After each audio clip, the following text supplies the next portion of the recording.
जी, तो हम देख रहे थे कि इक्वेशन 2 और 3 इस तरह लिखे जा सकती हैं। अब अगर मैं इक्वेशन 2 जो थी डेल्टा क्रॉस ई वैसे ही रहने दूँ प्लस आयोटा सी से इधर मल्टीप्लाई भी कर दूँ और डिवाइड भी कर दूँ और डिवीजन में मतलब इसको पार्शियल के अंदर ले जाऊँ तो मेरे पास ये इक्वेशन बन जाएगी। बेसिकली अगर हम इसका डेरिवेटिव भी लेंगे तो with respect to T differentiate होगा, आयोटा भी कांस्टेंट है, सी भी बाहर आ जाएगा तो कट के वही टर्म रिकवर हो जाती है। इसी तरह से अगर हम इसको मतलब पार्शियल x4 भी लिख सकते हैं क्योंकि x4 का रिलेशन इस तरह से होता है। अब ये वाली हमारे पास चीज़ जो है वो इसके इक्वल आ गई है कि हमने क्या किया, आयोटा सी से अगर मैं डिवाइड करूँ कि अगर आयोटा सी से इधर डिवाइड करूँ, इधर मतलब डिवाइड करूँगी तो ख़त्म हो जाएगा, इधर डिवाइड करूँगी तो ज़ीरो हो जाएगा। और हमें पता है कि बटे से हमने आयोटा को ख़त्म करना होता है तो आयोटा से मल्टीप्लाई भी किया और डिवाइड भी किया, डिवीजन में आयोटा स्क्वायर बना, मतलब ऑब्वियसली ना कि डिवीजन में आयोटा स्क्वायर बन जाएगा और आयोटा स्क्वायर होता है -1 के इक्वल। अगर मैं आपको लिख के दिखा सकूं बेसिकली ये बनेगा कि डेल्टा क्रॉस ई वैसे ही आएगा, ठीक है। और आयोटा से जब हम मल्टीप्लाई करेंगे और डिवाइड करेंगे तो ऊपर आ जाएगा iota over iota square time C plus partial B by partial x4 और ज़ीरो के इक्वल आ जाएगा। यानी कि आयोटा स्क्वायर -1 हो जाएगा तो ऊपर माइनस रह जाएगा तो आयोटा ओवर सी और माइनस आयोटा ओवर सी आ जाएगा और इनटू ई आ जाएगा ये वाला, यानी कि डेल क्रॉस के मतलब ये वाली टर्म इकट्ठी कर दिया और नेक्स्ट टर्म वैसी हो जाएगी। अब इस तरह से ये दो इक्वेशंस जो हैं इनको हम किस तरह से राइट कर सकते हैं। अब सबसे पहले ना मैं इसको सोल्व कर रही हूँ ये क्रॉस प्रोडक्ट को। अब क्रॉस प्रोडक्ट को सोल्व किया तो आपको पता है कि delta cross minus E over C जो है वो इस तरह से लिखा जा सकता है आई जे के पार्शियल ओवर पार्शियल x1, यानी कि x1 x2 x3 3 कंपोनेंट्स हैं ये लिखे और हमने आयोटा ई ओवर सी, बेसिकली ये भी हमारे पास एक वेक्टर है, ठीक है, हमने इसको कंपोनेंट में रिजोल्व कर दिया। देन उसके बाद मैंने क्या किया कि कंपोनेंट्स में रिजोल्व करने के बाद मैंने इसको डिटर्मिनेंट को ओपन कर दिया। जब मैंने इस डिटर्मिनेंट को ओपन किया तो मेरे पास कुछ ये वाली वैल्यूज़ आई और जिनको मैंने सिंप्लीफाई किया तो मेरे पास ये वाली इक्वेशंस गेट हो गई, ठीक है। अब सिंप्लीफाई किया कैसे किया है कि इसको मैंने सिंप्लीफाई किया है और साथ में मैंने एक टर्म और ऐड कर दिया है, देखें ना, मतलब अभी तो इसको हमने सोल्व किया है, अब एडिशन में ये भी तो आना है ना। और इसमें भी आपको पता है कि तीन मतलब रिलेशंस बनेंगे कि partial B X over partial x4 plus partial B Y over partial x4 plus partial B Z over partial x4, ठीक है। तो जब इसको कंपोनेंट्स में रिजोल्व करके सॉल्व करेंगे ना तो ये आएगा partial B X over partial x4 और ये वाली टर्म कि ये वाली आ गई है, ठीक है।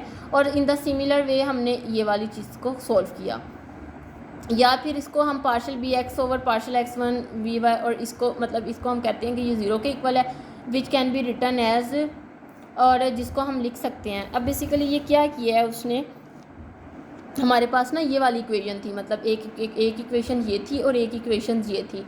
अब उसने ये वाली इक्वेशन तो यहाँ तक मतलब बेसिकली उसने काम पूरा कर लिया अपना, लेकिन अब ये वाली इक्वेशन भी तो रहती है ना कि हमने डेल्टा डॉट बी करना है, तो बेसिकली वो यहाँ पे यही कर रहा है, ठीक है। और जिसको हम इस तरह से भी लिख सकते हैं 0 plus partial E 3/34 over x2 and up to so on this one. या फिर हमारे पास ये हो सकता है, मतलब ये वाला जो है ये वाली चीज़ आ गई। अब वो कहता है these equations and hence the Maxwell equations 2 and 3 can be written in compact form, यानी कि जिस तरह से हमने पहले कम्पैक्ट फॉर्म में लिखा था इस तरह से हम ये वाली इक्वेशंस जो है इनको भी कम्पैक्ट फॉर्म में लिख सकते हैं। जैसे हमारे पास देखें ना ये वाली इक्वेशंस किस फॉर्म में है, मतलब नीचे x2 x3 x4 मतलब ये कंटिन्यूअली जा रहा है और कुछ टर्म्स हमारे पास ज़ीरो हो रही हैं, इसमें x1 1 0 है, इसमें x2 ज़ीरो हो जाएगा, सॉरी f1 1 f2 2 f3 3 और अगली में f4 4।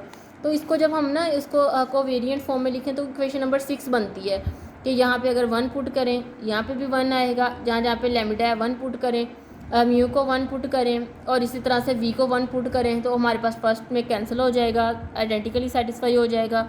सेकंड में के लिए करेंगे 2 पुट करेंगे, 3 पुट करेंगे, इस तरह से सोन चलेंगे ना तो वही हमारे पास इक्वेशंस रिकवर हो जाएंगी जो हम ऑलरेडी फाइंड करके हटे हैं।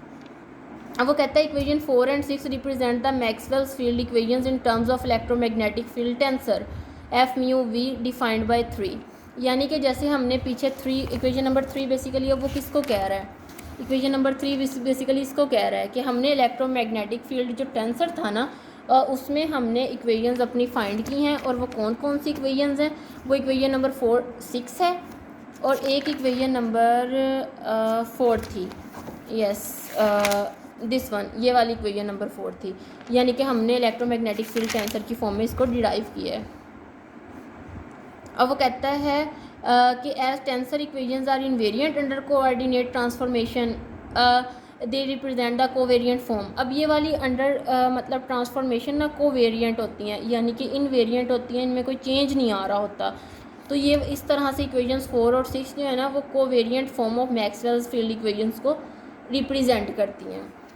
ठीक है, तो ये था हमारा टॉपिक कि हमने एक तरह से उनको बताया है कि हमारे पास कोवेरिएंट फॉर्म जो है मैक्सवेल्स फील्ड इक्वेशंस की इन terms of electromagnetic field tensor वो क्या होती है, हम इसको किस तरह से फाइंड करते हैं। तो ये था हमारा आज का लेक्चर, इसको देखिएगा आप लोग। Thank you so much.